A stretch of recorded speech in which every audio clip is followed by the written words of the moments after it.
Всем привет! Сегодня я буду пересаживать рассаду томатов вот из таких вот емкостей вот в такие вот большие пакетики 2-литровые, а также вот такие вот 1-литровые. Томаты стали очень большими, очень сильно вытянулись.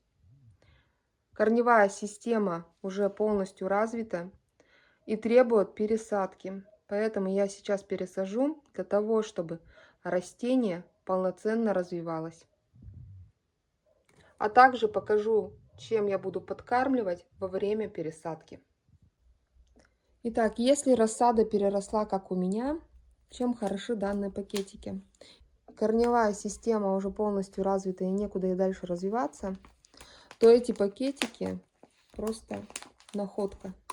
Стоят они недорого, 5 рублей одна штучка, и пригодятся еще в следующие года.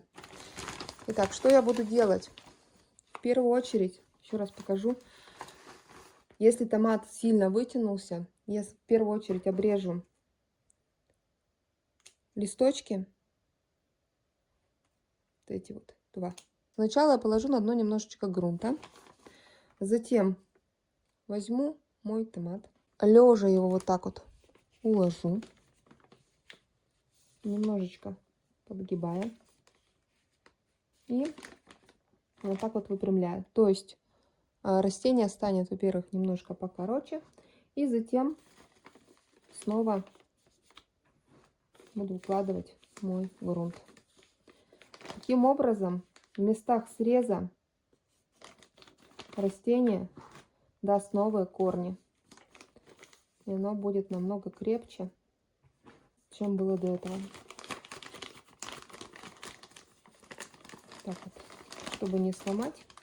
Также мы поступаем обычно в теплицах, когда растение переросло, мы ложим его на дно нашей выкопанной ямки и засыпаем землей.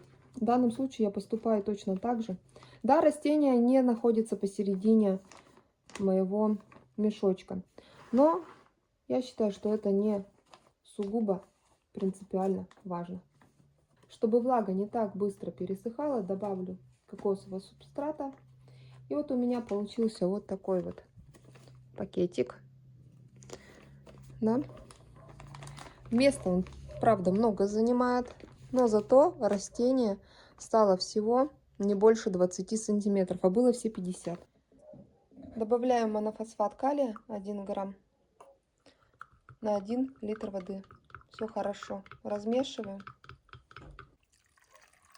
поливаю. Следующий. Таким образом, в обоих из этих случаев у нас будет образовываться очень хорошая корневая система. Что монофосфат калия, что мел дадут хорошую корневую систему, что микориза тоже даст хорошие результаты, отличное корнеобразование наших томатов. Сейчас покажу, как томаты теперь выглядят.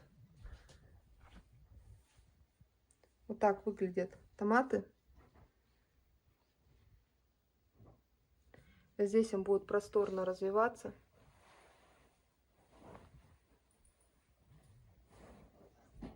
Затем я эти пакетики уже высажу в теплицу на постоянное место.